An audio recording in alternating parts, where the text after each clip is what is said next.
Most people think of Islam as an utterly distinct religion from Christianity, with no connection to Christianity.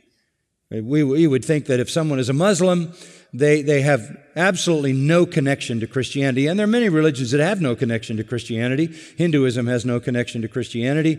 Buddhism has no connection to Christianity. Many others have no connection. It's amazing how many do connect, because Satan wants to counterfeit and deceive and get as close to the truth as he can.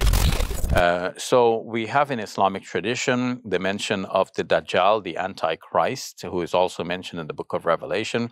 But there are more elaborate descriptions in Islamic tradition that the Dajjal will be, it seems like a human being, but descriptions vary. But in any case, he is said to have been blinded in the right eye, and he will have the word kufr, which means disbelief, spelt with 3 letters of the Arabic alphabet, kaf, fa, and ra. This will be written on his forehead, and Muslims would recognize it immediately to know that this is really the Antichrist. He's called in Arabic Al-Masih ad-Dajjal, the false Christ, using the same term Al-Masih, which means the Christ or the Messiah, but with the appendage that he's the false one. And then he will do one more thing. He will kill the Islamic Antichrist. He will kill the Islamic Antichrist. Then he will die and be buried by Muhammad, but not until he has destroyed Christianity by revealing who he really is. Who is this?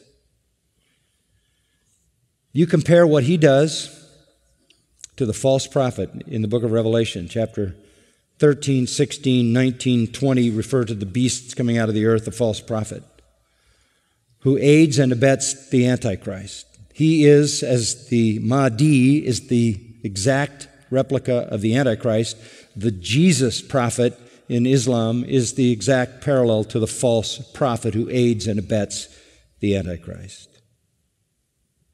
One of their writings says he espouses the cause of the Mahdi. He is the Mahdi's executioner. He is the Mahdi's enforcer. He is the Mahdi's prophet. And it is he who kills the Antichrist. That leads me to the third person. The Antichrist will show up. The Muslims call him Dajjal. He is the great deceiver. He comes to earth on a mule, and he's blind in one eye. He is an infidel. He is a false miracle worker, this Antichrist, this Islamic Antichrist. But you know who he claims to be? He claims to be Jesus, the Son of God. He claims to be deity. He will attempt to stop the Mahdi and the true Jesus, but the true Jesus will slaughter him. There are physical descriptions, and those seem difficult to reconcile with the expectation that it could have been Ibn Sayyad, a certain historical person. Okay. Because the physical descriptions that are given in the hadiths or the traditions speak of somebody who will be blinded in one eye, and he will travel very fast. So he'll be in one continent in the morning, another continent in later in the day, and so on. And that he will have great powers with him, in that he will call people to worship him, and if somebody refuses, he will make an example out of a person by throwing him into what he has as hell. It will turn out that what he has as hell, into which he throws this person who refuses to worship him, will turn out to be paradise for that person. And on the other hand, he will have what looks like a paradise, and those who do worship him will be put into the paradise, but that will turn out to be hell in reality for them. So this would be a person of such great powers, it is unimaginable that anyone could have thought that it's a living individual at the time.